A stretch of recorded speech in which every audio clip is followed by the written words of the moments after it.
Welcome back. तर बघा विद्यार्थी मित्रांनो, आपण 2 दिवसापासून काय झालेलं आहे तर मिशन तलाठी ही जी आपली ही जी आपली लाईव्ह सिरीज आहे ह्याच्या अंतर्गत आपण PYQ चे लेक्चर सुरू केलेले आहेत. मी पहिल्या दिवसाच्या लेक्चरमध्ये तुम्हाला सांगितलं होतं की तलाठ्याचा आपल्याला 90 दिवसामध्ये कसा अभ्यास करायचा आहे. त्याच्यामध्ये मी तुम्हाला एक गोष्ट सांगितली होती की या 90 दिवसामध्ये तुम्हाला मराठी आणि इंग्लिश यांना 1 ते 1.5 तास कमीत कमी द्यावाच लागणार आहे. दररोज तुम्ही 1 ते 1.5 तास जर का मराठीचा अभ्यास केला, 1 तास मराठी, 1 तास इंग्लिश किंवा 2 तास करा, काय अडचण नाहीये. जर तुम्ही असा अभ्यास केला तर तुम्हाला मेन्सला चांगले मार्क पडतील. कारण आयोगाची जी ऑफिशियल डेट आहे त्याच्यामध्ये तर 27 डिसेंबरलाच पेपर दिलेला आहे, म्हणजे फक्त 2 महिन्याचा काळ आहे. हा, मग याच्यामध्ये आयोग तारीख परीक्षा जी आहे पुढे जाणार आहे का काय होणार आहे ते आयोगाचा प्रश्न राहिला. पण सध्या तरी आपल्याला काय दिसतंय तिथं 27 डिसेंबर, म्हणून आपण टार्गेट काय ठेवणार होतं, 27 डिसेंबर असंच ठेवणार होतं. ठीक आहे. तर एनिवे आपण PYQ सिरीज सुरू केलेली आणि ही जी PYQ सिरीज आहे याच्यामधलं बेसिकचं पहिलं लेक्चर आपलं कंप्लीट झालंय. त्याच्यामध्ये आपण 15 क्वेश्चन काय झाले होते, कंप्लीट केले होते. आज आपण परत काय करणार होतं, 15 जे क्वेश्चन होते ते आपण काय करणार होतं, कंप्लीट करणार होतं. ठीक आहे. तर लेक्चर सुरू करण्याच्या अगोदर जे चॅनलवरती नवीन येतं त्यांनी आपल्या चॅनलला लाईक करा, शेअर करा आणि सबस्क्राईब करायला विसरू नका. ठीक आहे. चला आता आपण लेक्चर सुरुवात करू. तर आता बघा 16 नंबरचा क्वेश्चन आहे. काय दिलेला आहे बघा, हा शिपचा आहे ना, खूप वेळा रिपीट झालाय क्वेश्चन. कधी विचारला, STI 2018ला खूप वेळा रिपीट झालेला आहे आणि आयोग रिपिटेशन करतं. व्होकॅब तर मॅक्सिमम रिपिटेशन करतं. म्हणजे 21-22 जर व्होकॅब विचारले तर त्याच्यामधले तुम्हाला 16 ते 17 व्होकॅब हे PYQ दिसतील. आणि हे जे क्वेश्चन होतं ते पण ऍज इट इज रिपीट करतं आयोग. त्यामुळं आपल्याला सगळ्यात जास्त फोकस द्यायचा आहे PYQ वरती आणि PYQ सगळ्यात गरजेचे आहेत. ठीक आहे. चला आता 16वा क्वेश्चन बघा. The ship was raked and every man woman and dash drone. आता इथं बघा द शिप एकटं आहे म्हणून वॉज आलेलं आहे, सिंग्युलर आहे. आणि इथं बघा वॉज आलेला आहे, वॉज आपला टू बी आहे आणि हा काय आहे, रेक्ट हा V3 आहे. म्हणजे टू बी प्लस V3 असेल की त्याला पॅसिव्ह स्ट्रक्चर म्हणायचं. आता जे जुने त्यांना माहिती बघा, टू बी प्लस V3 म्हणजे आपलं एम इज आर त्याच्या पुढे V3 आलं, किंवा वॉज वर त्याच्या पुढे V3 आलं, किंवा बी बिंग आणि बिन ह्याच्या पुढे V3 आलं तर त्याला आपण पॅसिव्ह स्ट्रक्चर म्हणतो.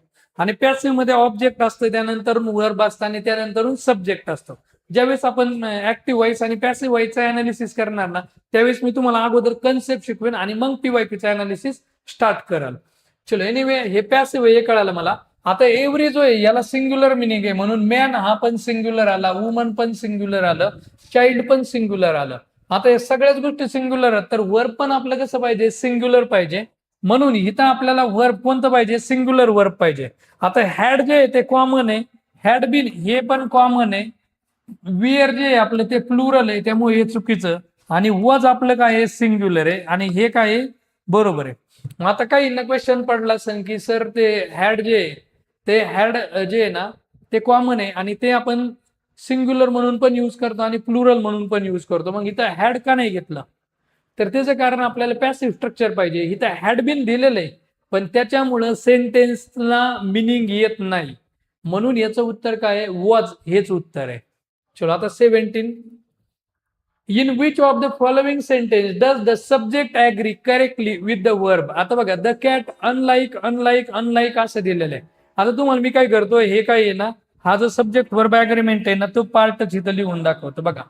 की इथं जर का आपलं ऍज वेल ऍज असेल, त्यानंतरून तुमचं विथ असन, त्यानंतरून तुमचं अलॉंग विथ असन, त्यानंतरून तुमचं टुगेदर विथ असन, टुगेदर विथ, त्यानंतरून तुमचं कंट्रोल्ड बाय असन, कंट्रोल्ड बाय, त्यानंतरून तुमचं अकंपनीड बाय असन, अकंपनीड बाय असल, त्यानंतरून तुमचं गव्हर्न बाय असन, गव्हर्न बाय असल, त्यानंतरून तुमचं लाईक असल किंवा अनलाईक असल, त्यानंतरून तुमचं बिसाइड्स असेल, त्यानंतरून तुमचं अँड नॉट. बघा कालच्या लेक्चरमध्ये आपण अँड नॉटचं एक सेंटेन्स घेतलं होतं आणि एक होतं रॅदर दॅन. आता हे जे कंजंक्शन होतं हे सगळे कंजंक्शन होतं, तर हे जर का आले आणि याच्या अगोदर फर्स्ट सब्जेक्ट आला आणि याच्या पुढं सेकंड सब्जेक्ट आला, काय आला, सेकंड सब्जेक्ट आला, तर आपण जे वर्ब घेणार आहोत का नाही, वर्ब, ते कुणानुसार घ्यायचं? आपल्या फर्स्ट सब्जेक्ट नुसार वर्ब घ्यायचं. कुणानुसार घ्यायचंय? फर्स्ट सब्जेक्ट नुसार. ध्यानात ठेवा. कोणकोणते वर्ड बघा. As well as, with, along with, together with, control by, govern by, accompanied by, like, unlike, and not, besides, rather than. हे कंजंक्शन जर का आले तर आपण कुणानुसार वर्ब घ्यायचंय? फर्स्ट सब्जेक्ट नुसार. आता कसं बघा, हे लक्षात ठेवायला आयडिया सांगतो. ॲज वेल ॲज लक्षात राहणारी तुमची दोन गँग आहेत आपल्या, एक विथ गँग आणि दुसरी आहे बाय गँग. आता विथ गँग डेंजर आहे, बंदूक वगैरे घेऊन फिरणारे गँग आहे. आणि मग बाय गँग जी आहे ती आपले हॉकी स्टिकने मारामारी करणारी गँग आहे. मग बंदुकीवाल्या गँग जर का आली तर लगेच आपल्यासारखं कुणी पण बाय बाय करेन ना, म्हणून ही विथ गँग आणि त्यांना लगेच घाबरून ही बाय करणारी बाय गँग. म्हणजे 6चा प्रॉब्लेम संपला. त्यानंतरून ह्या ज्या गँग मधलं भांडण आहे जे चुकीचं आहे, अत्यंत चुकीचं आहे, तर हे जे भांडण आहे ते काही लोकांना आवडतं, काही लोकांना आवडत नाही. म्हणजे लाईक, अनलाईक. त्याच्यानंतर काय? बिसाइड्स, म्हणजे असं असू नये, अँड नॉट आणि रॅदर दॅन. एवढे लक्षात ठेवा. आणि हे सगळे आले नाही तर तुम्ही काय करायचे? हे लक्षात ठेवायचे आणि वर्ब कुणानुसार घ्यायचं तेच लक्षात नाही ठेवायचे. म्हणून वर्ब कुणानुसार घ्यायचं? फर्स्ट सब्जेक्ट नुसार. ठीक आहे. चलो आता या सेंटेन्स कडे जातो मी परत. 17 नंबरचं बघा. In which of the following sentence does the subject agree correctly with verb. इथं काय दिसतंय? The cat unlike. बघा अनलाईक आले, इथं पण काय आहे? अनलाईक आले, अनलाईक आले, अनलाईक आले. आणि ह्याच्या अगोदर बघा, द कॅट आपला काय आहे? फर्स्ट सब्जेक्ट आहे. डॉग्स हा आपला काय? आपला सेकंड सब्जेक्ट आहे. इथं पण बघा, द कॅट आपला काय आहे रे? First subject. डॉग्स आपला काय आहे? Second subject. Again the cat आपला फर्स्ट सब्जेक्ट आहे आणि डॉग्स आपला काय आहे? Second subject. इथं परत द कॅट आपला काय आहे? फर्स्ट सब्जेक्ट आहे. डॉग्स आपला काय आहे? Second subject. मग आता मी काय सांगितलंय? कुणानुसार वर्ब घ्यायचं आपण? फर्स्ट सब्जेक्ट नुसार. आता फर्स्ट सब्जेक्ट नुसार घ्यायचंय तर इथं काय येणार आहे रे? हॅज. कारण फर्स्ट सब्जेक्ट द कॅट म्हणल्यावर सिंग्युलर आहे ना, मग सिंग्युलर आहे तर आपलं बघा हॅज पण सिंग्युलर आहे का नाही, म्हणून हे सेंटेन्स माझं काय? बरोबर.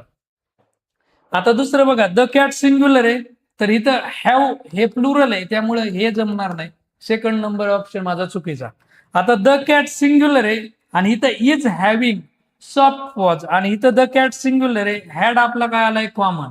पण लक्षात ठेवा की हे जे थर्ड नंबर आणि फोर्थ नंबरचं सेंटेन्स आहे हे चुकीचे आहेत. का?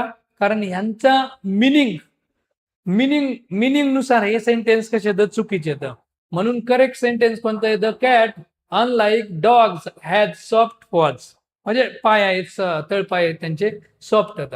म्हणून याचं उत्तर काय येणार आहे? 1 नंबर हे आपलं काय असणार आहे? याचं उत्तर असणार आहे. चलो आता 18 नंबरचा बघा.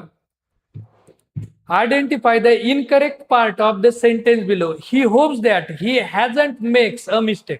सोपं आहे बघा, डोकं चालवायला पाहिजे. बेसिक वरती ज्याची कमांड आहे त्याला MPSCचा जो पेपर होणार तुमचा तलाठ्याचा डिसेंबरमध्ये आयोगाच्या नोटिफिकेशन नुसार चेंज वगैरे झालं तर सांगता येत नाही. ठीक आहे. मग आता इथं काय? He hopes that he hasn't makes a mistake. मग इथं हॅजंट आहे तर हॅजंट बघा आपला एच वाला आलाय की नाही? एच वाल्यासोबत नेहमी आणि नेहमी कोण पाहिजे रे? V3 पाहिजे ना. बघा जसं आपण बघितलं होतं वर्बचे 5 फॉर्म असते. तर पहिला कोणता? V1, V2, V3, V4 आणि V5. हे वर्बचे काय येतं? 5 फॉर्म. त्याच्यामधला वर्ब आपण एक घेतलं राईट, ह्याचं V2 काय होतं रे? रोट होतं. आणि V3 आपलं काय होतं? रिटर्न.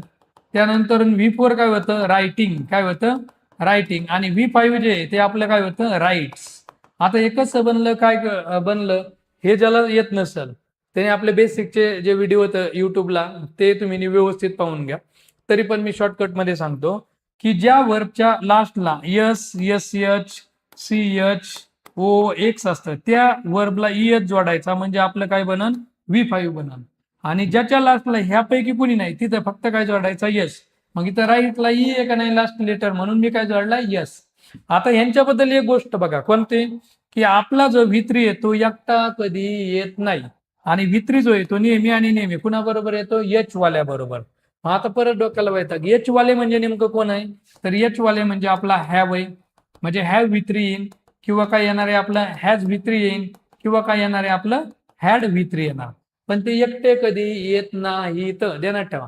आणि ज्या वेळेस आपलं हॅव, हॅज आणि हॅड एकटं येतं सेंटेन्स मध्ये त्यावेळेस ते मेन वर्बचं काम करतं. कशाचं? मेन वर्बचं. पण ते ज्या वेळेस हेल्पिंग V3 घेऊन येतं त्यावेळेस ते कुणाचं काम करत असतं? हेल्पिंग वर्बचं.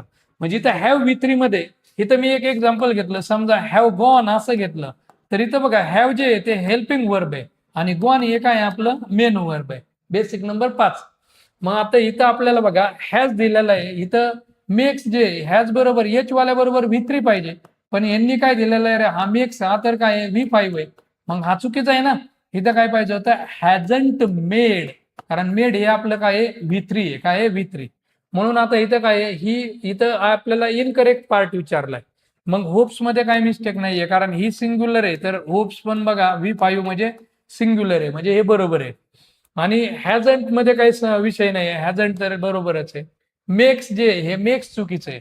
ह्या मेक्सच्या जागेवरती म्हणजे आपलं उत्तर काय येणार आहे 3. ह्या मेक्सच्या जागेवरती काय पाहिजे होतं, खरं तर मेड पाहिजे होतं. काय पाहिजे होतं, मेड. म्हणून याचं उत्तर किती येणार आहे, ऑप्शन नंबर 3. समजतंय. चलो आता बघा 19 number, fill in the blank from the alternative given below. Barley, wheat and rice dash cereals. मग आता इथं काय दिसन बरं, बार्ली, व्हीट अँड राईस ह्या किती गोष्टी झाल्या बघा, 1, 2 आणि 3. म्हणजे या 3 गोष्टी झाल्या आणि सेंटेन्सच्या सुरुवातीला आल्या तर म्हणजे त्या काय येतात सब्जेक्ट येतात. मग हा जो सब्जेक्ट आहे तो कसा झाला, प्लुरल झाला. आता हा जर का प्लुरल झाला तर याच्या बरोबर वर्ब पण कसं पाहिजे, प्लुरलच पाहिजे ना. आणि म्हणून इथं काय येईल रे, सिंग्युलर तर येणार नाही, म्हणजे हा ऑप्शन गेला, हा पण गेला. त्यानंतरून आता ह्या दोन्ही पैकी राहिला आर, इथं पण आर आहे, म्हणजे तिसरा आणि चौथ्यामध्ये आपलं उत्तर आहे. 20 miles dash not a great distance in these days of rapid travel. आता इथं बघा 20 miles हे असे नंबर जर का आलं ना तर आपण काय घ्यायचं असतं माहितीये, सिंग्युलर वर्ब घ्यायचं असतं. काय घ्यायचं असतं, सिंग्युलर वर्ब. म्हणून इथं काय येणार आहे माहितीये का, इज येणार आहे.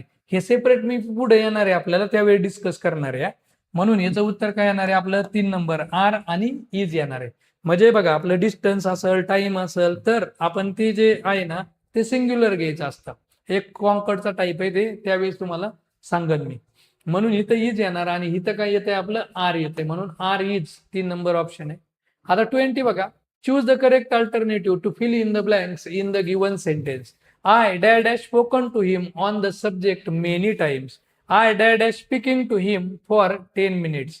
आता याच्यामध्ये बघा हे स्पोकन हे V3 आहे का नाही. मग V3चा जोडी जर आत्ताच सांगितलं, सांगा कोण असणार आहे, हॅव असन का हॅज असन.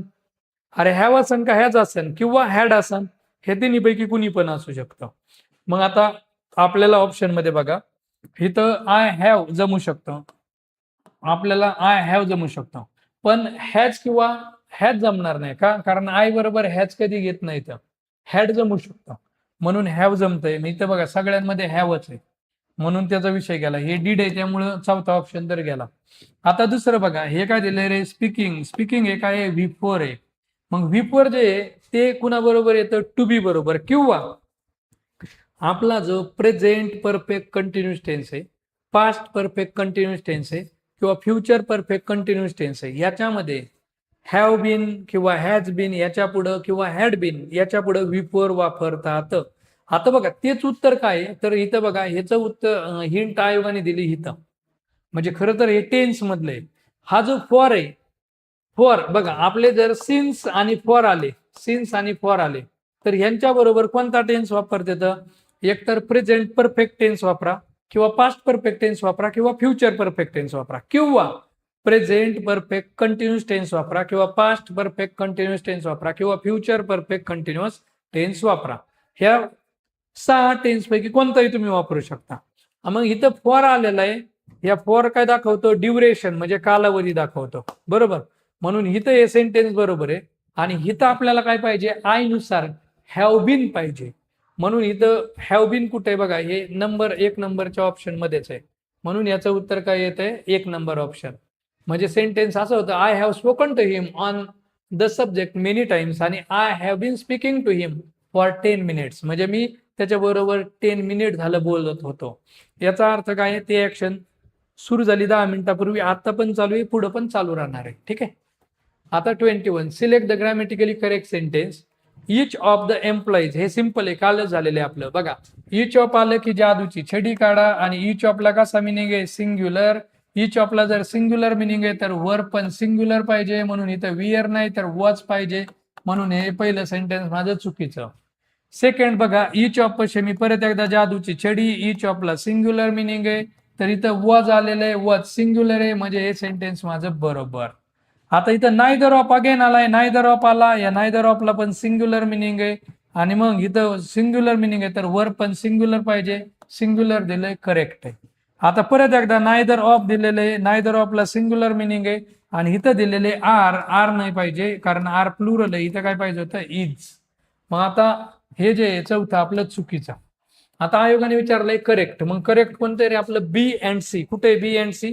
हे बघा 3 नंबर. म्हणून माझं उत्तर काय येणार आहे 3 नंबर, बी अँड सी.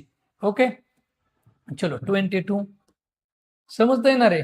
आता नेमकं काय आहे, माझ्याकडे मोबाईल नाही त्यामुळं मला कमेंट नेमकं पाहता येत नाही येत, ठीक आहे, पण समजतंय. जर काही प्रॉब्लेम येत असेल तर नक्की विचारा मला, तुमचा प्रॉब्लेम सॉल्व्ह करून दिला जाईल. आता इथं काय identify the incorrect sentence. Incorrect याचा अर्थ चुकीचा काय बघा, अ कोर्स ऑफ, इथं बघा ऑफ आलं जादूची छडी, आणि अ कोर्स म्हणलं की सिंग्युलर असतं, मग इथं वॉज सिंग्युलर आले, सेंटेन्स बरोबर.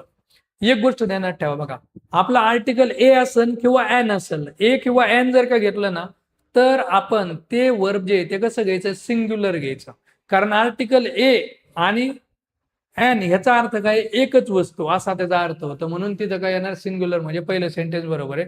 सिल्वर ॲज वेल, बघा आत्ताच सांगितलं मी तुम्हाला, ॲज वेल ॲज आल्यावर इथं आपला काय असणार आहे, हा फर्स्ट सब्जेक्ट असणार, आणि गोल्ड हा आपला काय असणार, सेकंड सब्जेक्ट. मग आपण कुणानुसार घ्यायचं, फर्स्ट सब्जेक्ट नुसार.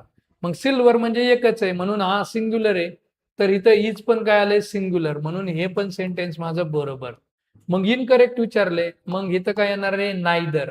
नायदर म्हणजे काय, दोन्ही पण चुकीचे नाहीत, म्हणजे दोन्ही पण काय येतं, बरोबर आहेत. चलो 23 आता क्लर्क 17ला विचारलाय, choose the correct option. Sheela as well as, बघा ॲज वेल ॲजच आलेला आहे, मग इथं फर्स्ट सब्जेक्ट नुसार शीला आपला काय रे, फर्स्ट सब्जेक्ट. मग आता हा फर्स्ट सब्जेक्ट आहे, तर फर्स्ट सब्जेक्ट नुसार सिंग्युलर वर्ब आलं पाहिजे, कारण शीला म्हणजे एकच मुलगी. मग सिंग्युलर आर तर आपला प्लुरल आहे गेला, वॉज आपला सिंग्युलर आहे जमन, म्हणजे सेकंड नंबर उत्तर असणार, कारण वियर आपला कसा आहे प्लुरल त्यामुळे चुकीचा, आणि बी जो आहे तो पण काय आहे चुकीचा. आता बी जो आहे तो शाल बी, विल बी याच्या बरोबर येतो, किंवा पॅसिव्ह स्ट्रक्चर मध्ये बी येतो, त्यामुळं त्याचा काही संबंध येत नाही. म्हणून सेंटेन्स कसं पाहिजे होतं, Sheela as well as Leela was absent असं पाहिजे होतं. 24 बघा आता, fill in the blanks. His idealism and devotion to duty dash him to respect. आता इथं किती गोष्टी झाल्या बरं, आयडियलिझम अँड डिवोशन या दोन वेगवेगळ्या गोष्टी झाल्या, मग हे प्लुरल आहे, तर याच्या बरोबर वर्ब पण जे आपलं वर्ब असणार ते कसं वापरायचंय, प्लुरल. मग प्लुरल वर्ब चेक करा याच्यामधलं. एन टायटल्स आहे V5 आहे, म्हणजे हे सिंग्युलर आहे. आता लक्षात ठेवा, ज्या वर्बला येस असतो ते सिंग्युलर असतं बरं का. तुम्ही नाऊनचं जे तुमचं 12 वर्षाचं नॉलेज आहे शाळेमधलं जे रट्टा मार केलेलं आहे त्याचा MPSCच्या ग्रामरमध्ये उपयोग होत नाही. ते कर्त्याची चतुर्थी विभक्ती तृतीय असते ना, असं कर्त्याची चतुर्थी विभक्ती वगैरे मराठीवरून इंग्लिश ग्रामर शिकत असताल तर थोडंसं थांबा, तुम्हाला MPSCचा पेपर टॅकल करताना याची अडचण येणार आहे, कळालं. कारण तुम्हाला इंग्लिश ग्रामर आहे हे इंग्लिश मधून शिकायला पाहिजे. मग याचा अर्थ असा नाही की कंटिन्यू इंग्लिशमध्येच, पण ज्या मेन गोष्टी आहेत त्या आपण इंग्लिशमध्ये शिकलो पाहिजे. तर मराठीवरून इंग्लिश ग्रामरचे उत्तर काढायचे नाहीत. अगेन मी रिपीट करतो, मराठी अर्थावरून इंग्लिश ग्रामरचे उत्तर काढायचे नाहीत. तुम्ही मला माहिती आहे काय करता, की मराठी अर्थ घेता त्याचा हा सेंटेन्स, अरे मस्त वाटतं हे, तर बरोबर करता, चुकलं. मराठीवरून उत्तर काढू नका, इंग्लिश ग्रामर सोपं आहे. तुम्ही एकदा ना व्यवस्थित बेसिक वगैरे करा, बेसिकचे युट्यूबवरचे सगळे व्हिडिओ करा, आणि त्यानंतरून ही क्वेश्चन पेपर सोडा आणि मला सांगा तुम्हाला सुटतेत का नाही. 1001% तुम्हाला सुटणार म्हणजे सुटणार, 100% सुटणार तुम्हाला, ठीक आहे. म्हणून इथं काय म्हणलंय, हे जे सेंटेन्स आहे ह्याच्यामध्ये बघा, हिज आयडियलिझम अँड डिवोशन या दोन गोष्टी झाल्या, म्हणजे प्लुरल आहे, हे प्लुरल आहे, तर इथं वर्ब पण कसं पाहिजे, प्लुरल. आणि एन टायटल्स ह्याला येस लागलेला आहे, ज्या वर्बला येस जोडलेला असतो ते सिंग्युलर असतं, म्हणून हे जे आहे ना हे ऑप्शन पूर्णपणे गेला. एन टायटल बघा हा V1 आहे, याचा अर्थ प्लुरल आहे, म्हणजे हा ऑप्शन जमू शकतो. इथं हा V1 आहे म्हणजे प्लुरल, हा पण जमू शकतो, आणि इथं एन टायटल्स V5 आहे म्हणून तो गेला, म्हणजे पहिल्यांचा चौथा ऑप्शन तर गेला. दुसऱ्या सेंटेन्स कडे, pen and ink dash been displace by ball point. आता इथं बघा पेन अँड इंक ह्या दोन गोष्टी मिळून एकच काम दाखवतात. तुम्ही पेन अँड इंक आपण बघा हे बघितलं होतं नॅशनल कॉन्कर्ड. नॅशनल कॉन्कर्ड म्हणजे काय आहे की आपलं ब्रेड अँड बटर असन, मिल्क अँड हनी असन, फिश अँड चिप्स असन, राईस अँड फॉल असन, त्यानंतर पेन अँड इंक असन, बॅग अँड बॅगेज असन. तर हे जे आहेत ना हे अँडने जोडलेले ज्या फ्रेज येतात, ह्या अँडने जोडलेल्या ज्या फ्रेज आहेत ना ते एकच मिनिंग दाखवतात. म्हणजे ओरिजिनली इथं बघा सब्जेक्ट किती आहे, पेन आणि इंक हे दोनच, पण त्याचा अर्थ काय होतो एकच. मग जर का अर्थ दोन सब्जेक्ट असते पण त्याचा अर्थ एकच होत असेल तर त्याला आपण म्हणायचं नॅशनल कॉन्कर्ड. आणि ते जर का अर्थ एकच दाखवते तर वर्ब पण कसं पाहिजे, सिंग्युलर पाहिजे. म्हणून इथं पेन अँड इंक इथं सिंग्युलर वर्ब पाहिजे. हॅव त्यामुळे इथं उपयोगाचं नाही, हॅज उपयोगाचं आहे. म्हणून हे इथं हॅव दिलंय म्हणून हे चुकीचं. म्हणून इथं काय येणार ऑप्शन नंबर 2. म्हणजे इथं आपलं काय पाहिजे होतं, खरं तर इथं पाहिजे होतं एन टायटल आणि इथं काय पाहिजे होतं आपलं हॅज, काय पाहिजे होतं हॅज. ओके, म्हणून याचं उत्तर आहे 2. आता 25 choose the correct option to fill in the blanks in the given sentence. When dash dash Lalita take her teaching degree. आता which school dash dash she go to first. आता बघा WH टाईप प्रश्न आहे, म्हणजे WH टाईप क्वेश्चन आहे, sorry.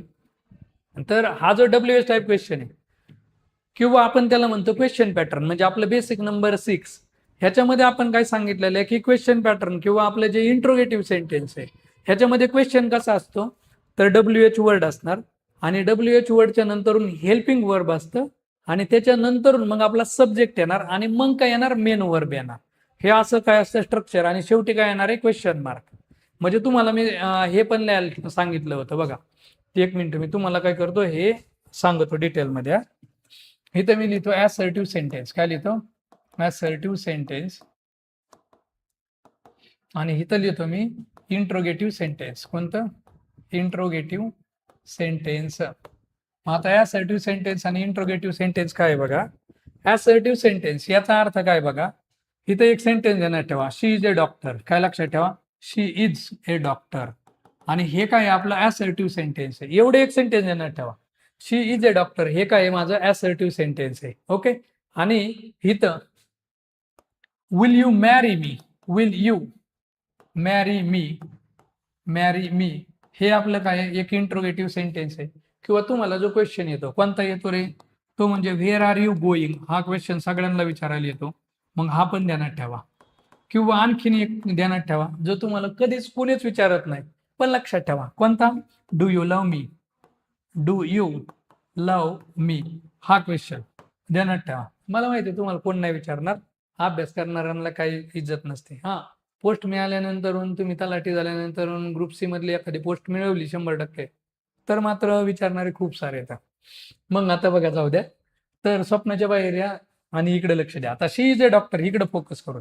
इथं काय लिहिलंय मी असर्टिव्ह सेंटेन्स आणि इकडे काय लिहिलंय इंट्रोगेटिव्ह सेंटेन्स. आता पहिल्यांदा मी असर्टिव्ह सेंटेन्स सांगतो. असर्टिव्ह सेंटेन्स मध्ये बघा शी आपला काय रे सब्जेक्ट आहे, इज आपला काय रे, इज आपला काय वर्ब. मग इथं बघा सब्जेक्टच्या नंतरून वर्ब आलं आणि शेवटी काय आला रे फुल स्टॉप आला तर त्याला आपण म्हणायचं असर्टिव्ह सेंटेन्स. काय म्हणायचं असर्टिव्ह सेंटेन्स. म्हणजे आपले रेग्युलर जे आपण सेंटेन्स बोलतोय ना ते जे रेग्युलर सेंटेन्स बोलतो ते कशामध्ये येणार असर्टिव्ह सेंटेन्स, ज्याच्यामध्ये सब्जेक्ट सुरुवातीला आणि त्याच्यानंतर वर्ब असतो शेवटी फुल स्टॉप असतो त्याला म्हणायचं असर्टिव्ह सेंटेन्स. आता आपलं दुसरं जे इंट्रोगेटिव्ह सेंटेन्स म्हणजे काय, हे इंट्रोगेटिव्ह सेंटेन्सचे पण 2 टाईप पडते बरं का. एक म्हणलं की येस नो टाईप क्वेश्चन आणि दुसरा म्हणजे WH टाईप क्वेश्चन. आता समजा तुम्हाला तुम्ही कुणाला विचारलं डू यू लव्ह मी, उत्तर काय येणार आहे नो, नोच येणार आहे. पण उत्तर काय येणार आहे एकतर हा मध्ये येईल किंवा नाही मध्ये येईल. मग येस आलं तर एका शब्दामध्ये आलं, नो आलं तरी पण एका शब्दामध्ये आलं. मग हा किंवा नाही मध्ये जर उत्तर येत असेल तर त्याला आपण म्हणायचं येस नो टाईप क्वेश्चन. पण तुमचं नशीब चांगलं एकदम आणि तुम्हाला कुणीतरी हा बोललं आणि परत तुम्ही आगाऊपणा केला आणि तुम्हाला विचारलं की व्हाय, मग त्यावेळेस पुढचा जो माणूस असणार आहे मुलगा असन मुलगी असन तिला काय करावं लागेल जास्त डिटेलमध्ये उत्तर द्यावं लागेल. मुलगी असेल तर कदाचित असं उत्तर देऊ शकते, because you are handsome, you have lot of money, किंवा आणखीन काहीतरी you are and government employee, you are a government employee असं पण उत्तर भेटू शकतं. म्हणजे जे काय असेल जे व्हॉट एव्हर जे काही उत्तर देणार आहे ते जे रिझन असेल ते. इथं 2, 3, 4, 5, 10 असे सेंटेन्स तुम्हाला लिहावं लागते. मग त्याला आपण म्हणायचं WH टाईप क्वेश्चन. काय म्हणायचं? WH type question. ठीक आहे. मग इथं बघा, इथं मी WH टाईप पण दिलंय आणि येस नो टाईप पण दिलंय. विल यू मॅरी मी, हा किंवा नाही मध्ये उत्तर येणार आहे. मग ह्याला ऑब्झर्व करा. विल आपलं काय रे? Helping verb. यू आपलं काय आहे? सब्जेक्ट. म्हणजे हेल्पिंग वर्बच्या नंतर कोण आलाय? सब्जेक्ट आलाय. मॅरी आपलं काय आहे? Main verb. म्हणजे अगोदर वर्ब आलं, त्यानंतर सब्जेक्ट आला, शेवटी काय आला? Question mark. इथं पण बघा WH क्वेश्चन आला, इथं आर आपलं हेल्पिंग वर्ब आलं आणि त्यानंतर यू आपला काय आलाय? सब्जेक्ट. मग हेल्पिंग वर्ब नंतर सब्जेक्ट आला, शेवटी क्वेश्चन मार्क आला. इथं बघा बघा डू आपलं काय रे? हेल्पिंग वर्ब आहे. त्यानंतर यू आपला काय आहे? सब्जेक्ट आहे. आणि इथं लव हे काय आपलं? V1 आहे. मग इथं हेल्पिंग वर्ब अगोदर आला. थोडक्यात गरिबांच्या भाषेत सांग का, इंट्रोगेटिव्ह सेंटेन्स म्हणजे अगोदर वर्ब येणार आणि मग सब्जेक्ट येणार आणि शेवटी क्वेश्चन मार्क येणार, हे तुम्हाला माहिती आहे. त्याला म्हणायचं इंट्रोगेटिव्ह सेंटेन्स. आणि ॲसर्टिव्ह म्हणलं की अगोदर सब्जेक्ट आणि मग वर्ब येणार. ठीक आहे. आता एक गोष्ट लक्षात ठेवा, कोणती? की आपले जे डू, डज आणि डीड आहे यांनी आपण क्वेश्चन विचारतो आणि आपले जे डू, डज आणि डीड येतं ह्यांच्यानंतर काय येणार? सब्जेक्ट. इथं काय येणार? सब्जेक्ट. इथं पण काय येणार? सब्जेक्ट. पण याच्या पुढे जे वर्ब येणार ना, जे मेन वर्ब येणार, ते नेहमी V1 आणि V1च असतात. कळालं? हे नेहमी आणि नेहमी V1च असतं, ध्यानात ठेवा. मग आता आपला क्वेश्चन कुठे आहे? हा 25. When dash Lalita take her teaching degree. आता इथं बघा, टेक आपला काय आलाय? V1 आलाय. त्यानंतर which school dash she go first, इथं बघा V1 आलाय. आणि इथं एक गोष्ट ध्यानात ठेवा ना, बघा ललिता हा काय आलाय? सब्जेक्ट आलाय. आणि हे काय आलंय? आपला मेन वर्ब. शी पण आपला काय आलाय? सब्जेक्ट. आणि हा काय आलेला आहे? आपला मेन वर्ब. याचा अर्थ यांच्या अगोदर हेल्पिंग वर्ब पाहिजे. मग हेल्पिंग वर्ब कोणतं पाहिजे? Do, does, did, have, has, had, ह्यापैकी कोणतंही चालत. इथं आयोगाने ऑप्शन मध्ये काय दिलंय? डज पण दिलेले, डीड पण दिलेले. इथं डीड दिलेले, डीड आणि डज दिले, हॅज आणि डीड दिलेले. आता हे सगळेच हेल्पिंग बरोबर. मग उत्तर नेमकं बरोबर कोणतं? आता डज घेतलं तर बघा इथं V1 पण बरोबर येते, डीड घेतलं तरी इथं V1 पण बरोबर येते. म्हणजे ऑप्शन आपल्याला फिक्स सांगता येत नाही. मग क्वेश्चन कॅन्सल झालाय का? नाही, क्वेश्चन कॅन्सल झालेला नाही. गुगली काय बघा आता, when dash Lalita take her teaching degree. म्हणजे क्वेश्चन विचारलाय की ललिताने तिची टीचिंग डिग्री केव्हा घेतली. याचा अर्थ ती ऍक्शन होऊन गेलेली आहे. होऊन गेलेली याचा अर्थ ती ऍक्शन पास्ट मधली आहे. मग पास्ट मधली आहे तर तिथं आपल्याला काय घ्यावं लागणार आहे? डीड. काय घ्यावं लागणार आहे? डीड. कारण डू आणि डज हे प्रेझेंट साठी यूज केले जातात आणि डीड आपला पास्ट साठी यूज केला जातो. म्हणून इथं आपण काय घेणार आहे? डीड. म्हणून इथं काय येणार आहे? When did Lalita take her teaching degree. आणि which school dash she go to first. म्हणजे पहिल्यांदा ते कोणत्या स्कूलमध्ये गेले, हे पण पास्ट मधलंच आहे. आणि म्हणून इथं पण काय येणार आहे? Which school did she go to first. म्हणून इथं डीड आणि डीड. म्हणून हे ऑप्शन नंबर 2 हे माझं उत्तर आहे. समजते? तर आजच्या दिवसासाठी आपण एवढंच बघू. बाकीचे जे क्वेश्चन होतं ते आपण काय करू, उद्याच्याला परत एकदा मी ज्यावेळेस PYQ येणार आहे दररोज 1 वाजता, ज्यावेळेस आपण PYQ सुरू करणार आहे त्यावेळेस हे बाकीचे आपण घेऊ. बघा बेसिक आपण काय करू, 4 लेक्चरमध्ये संपून टाकूत. आजचं 2रं लेक्चर झालं, उद्याच्याला याच टायमिंगला 3रं लेक्चर होईल आणि परवा आपण बेसिकचे PYQ टोटली काय करू, संपून टाकूत. ठीक आहे. तर आज आपण इथंच थांबूया. थँक्यू.